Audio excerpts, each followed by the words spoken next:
All right, let's get to a political grab bag right now. Stories you just couldn't pick from the ton, so we went through 3 of them here. Let's get to the first one. John Dingell, most tenured congressman in American history. He is leaving Congress. He has been in Congress since there were 48 states. Think about that. Succeeded his father, and his wife now says she'll run in his home state of Michigan. And if she wins and stays 8 years, Dingell will have represented that district in Michigan for a full century. And that makes 36 House members that are going to be quitting this year. 15 Democrats, 21 Republicans, though some are quitting to run for other offices. Most of the retirees deny it's because Congress is so dysfunctional, but are they retiring because Congress is that bad? And Andrew, that's not even counting all the senators that are packeted in, and they're not all retiring because they want to go to the rocking chair. A lot of them have even said it's just not the same job than the one they signed up for. Amazingly, a lot of people deny it on their way out. It's the exception rather than the rule of people who say, yeah, the dysfunction plays a major role in it. Look, I'm sure it does. Everybody who goes through this process of raising money, so many hours during the week, wants to feel like they can accomplish something and get something done. I think that's a large part of it. I think another part of it is the fact that these seats are now so stable. They've been so gerrymandered so that if you're a Democrat, odds are a Democrat's going to replace you. If you're a Republican, odds are a Republican's going to replace you. Same in the Senate. There's only a handful of seats that are really in play. No, but you know that. Like in Montana and the Dakotas and there's the rest. There's Democrats who know, hey, it's better than 50-50 shot. I'm going to lose. The next person coming in here is going to undo everything I did, and they still want to get out. Well, I mean, they're going to undo. Oh, but that's only if the chamber is flipped. Yeah, I mean, if you're a Democratic, it could. But if again, there's only a handful of Democratic congressmen who are retiring where it looks like it's an obvious loss for them for the seat. And if it flips, it flips. But I don't think anybody thinks their individual race is going to cause their legacy to go away. 10 years ago versus now, it's a less appealing job to go off to Washington, isn't it? It's still a pretty great job, but you have to have a certain mindset, and you get tired. And I think I haven't done an analysis of the age of the people who are leaving, but there's a generational piece as well, and an energy level, and the seniority, and these primaries, and the decisions you have to make, and go back and campaign on them and justify them. It is brutally difficult. It is very, very difficult for the privilege of them being away from your family. Yeah. The old saying, the winner of the pie eating contest. What do you get? More pie. Overwhelming majority of these people are millionaires, so there's got to be something attractive that's going to get millionaires. But a lot of the out House guys living in a cot in your office or splitting an apartment with Schumer and a couple of other guys. Really? Not that many of those guys. I think ultimately it's a personal decision. I worked for a congressman in '98. He ran for mayor of Philadelphia. Then he didn't win. He went back to Congress. So he was in a minority. He was in the majority. Now he's in the minority. So he hasn't quit Congress. So something like his other colleagues is keeping him there, and others, you get like any other job. It's a lot of politics. It's really a lot of politics. Here's what I you get tired of it. It's a personal choice, State, okay? We're not talking Timbuktu. The field, I'm not trying to get off on a whole nother tangent, but Republicans, self-made, self-funded Republican guys that can run for U.S. Senate. U.S. Senate used to be a job that's the final act of a phenomenal life, that you could be a U.S. Senator. Nobody wants to run for these seats. Or if they do, they're like, who the heck is this guy? Well, it's not as appealing anymore. It's a lot of people don't want to be bothered with the politics. I mean, when you run for office, you open up your life to public scrutiny, and sometimes it's not worth it. Right. Outside money is playing a role that it hasn't in ever before. And these 527s and 501c6s and outside funding, it's tough. It's a blood sport, and some people don't want to be involved.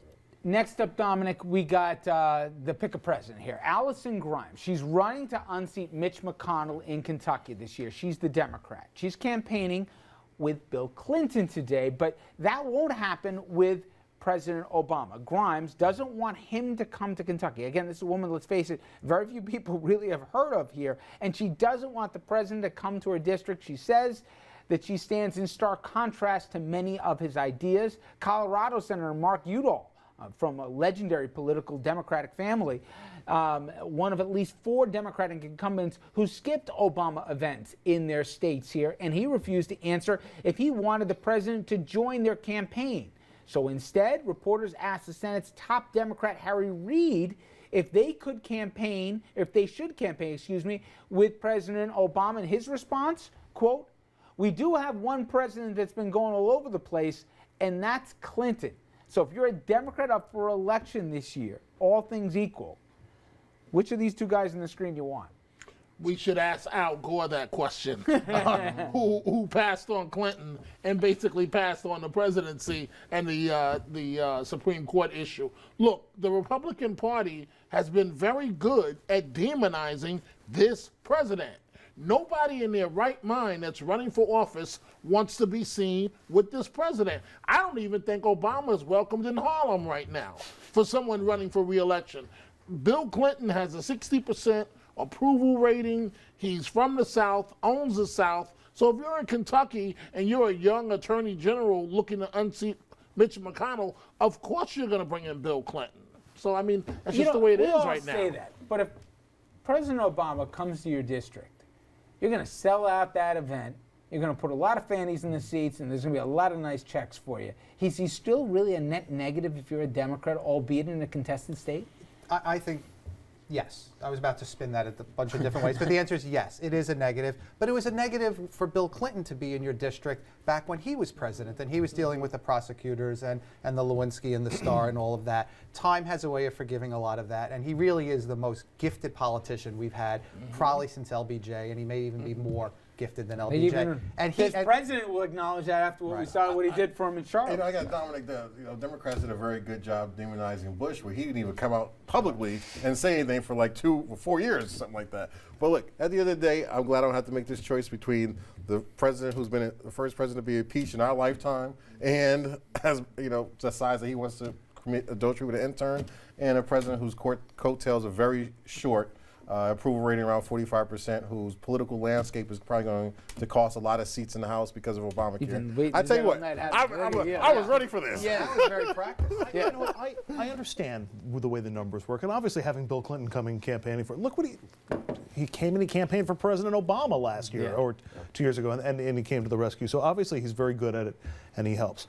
But whatever happened to the days of politicians actually trying to convince their voters of something, actually trying to change some minds on the campaign trail too? Yes, you should have your president out there with you. I got the perfect issue for that, Andrew, and that, believe it or not, might be health care. Now, we all know the Republican talking points on this, that it's the worst thing ever, and if the GOP just shuts up and answers every question by saying Obamacare, they're going to win the House, they win the Senate here, and the World Series this fall. But a new report shows that the facts might be getting in the way of that. Some healthy enrollment numbers, 500,000 in New York State here, with 350,000 of them being insured for the first time in their lives. And insurance companies, believe it or not, are increasingly warming to health reform. Take WellPoint as an example. Company says it gained 500,000 new customers thanks to the Affordable Care Act, and their stock price reflects it, up 7% since January.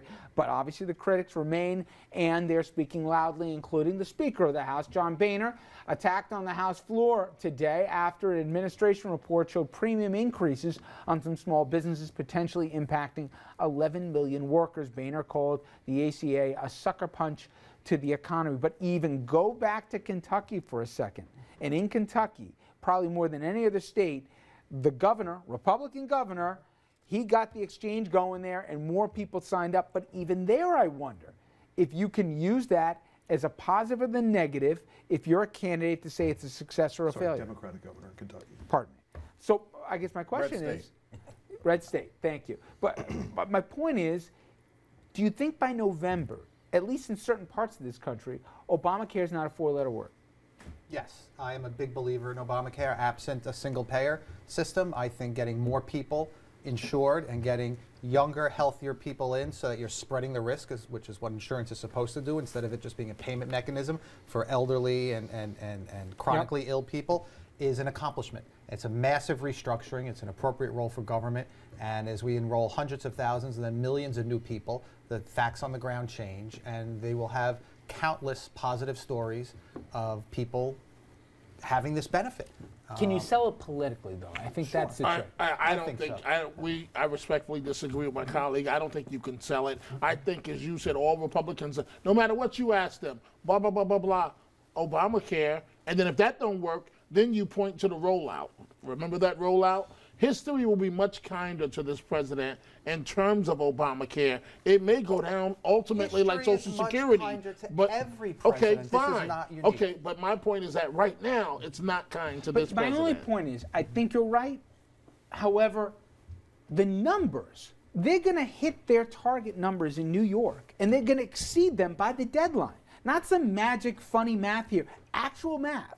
They're not only on target, but they're expected to exceed it in New York. Now, different states, different things, but my only point is, it's not just New York that's going to hit their numbers. The argument's always been, and Republicans have been afraid of this, and Andrew will back me up on this, the more people learn about the program, the more they're going to like it. Is there a chance there's enough time between now and November that this might not be the biggest political winner for the Republicans? No, I think there's a very slim chance, and Slim just left. So, look, at the end of the day, what you've ultimately done, the Obamacare still has a lot of issues in it. You still have the personal mandate. You still have, whereas the business mandate has been extended, but not the personal mandate. You still have people who don't have insurance because they were dropped. You have people who, like small businesses like myself, whose insurance increased 50%. You have the expansion of the Medicaid program, which is the public dole because of Obamacare. So there's so many issues to talk about during a campaign. You don't want to talk about Obamacare, but you got to talk about it. Expansion of the public dole for poor people and for the elderly. This is a benefit. This is all good. Everything. I agree with everything you said, and I think what you said are positives. I don't see them as negatives. It's until the states have to pay, and they're not getting money from the federal government, and then when it's coming out of your Which is you're going on to my be years from pockets. now. Which is going to be years from now. We don't know how many years. No, it's literally written into the law that it's going to be years from now. This is what one of the arguments against the Republican governors who turned the money down. This is an interesting. I mean, to me, the analysis on this is going to be tough because the critics aren't going to get turned around on this, certainly not by November. And the people who are supporters of Obamacare and of the president they're not going to go away. They maybe came back home to their support after the rollout problems that they already had. The only variable in this are the people who are going to get health care and then benefit from it. With that personal experience, whether they want to get the health care or whether they feel like they're compelled to get the health care or whatever. And then they go to the doctor and they're covered in a way that they wouldn't have been covered before, or they have peace of mind in a way that they didn't have before. Are there enough of those people sort of in between the poles of this issue to tilt public opinion one way or the other? Probably, but I don't know if they register in shifting that pendulum by November to make a difference. You know, there are cases, and if you guys saw it was in Wall Street Journal this week, where the President Radford, his wife, and her cancer medication, it's terrible what the new program impacted them, unintentionally, but still how it impacted them. If I was the administration, I would publicly, when there's a high-profile snafu with the program, I would publicly address it. And I'll say, this is how we're going to fix this right now. We're going to fix it for this family so they don't get shafted. Because those stories dominate the hundreds of examples where people actually get insurance for the first time and don't live in fear anymore. But you don't hear those stories, right? I mean, it's the business we work in, but anyway, it's going to be fascinating how this whole thing But the people who plays know out. those people with the personal stories, they hear it. Yeah. The media plays the negative stories. You're absolutely right. States making some of the most use of the ACA benefits are these rural, southern, Appalachian, West Virginia, Kentucky, Alabama. Yep. They're using, and then you have Christie refusing to set up the exchange and having the feds step in to do this in order to appease Fox News and maybe all for naught. Even in Arizona, they got an exchange. Who knew? All right. When we come back, two things: an anniversary today and a passing, but in ways. Two events and two lives here that really change the way that we think about modern athletes and also modern humor. We're going to talk about both Harold Ramis and a day 50 years ago that really changed sports going forward. Stay with us.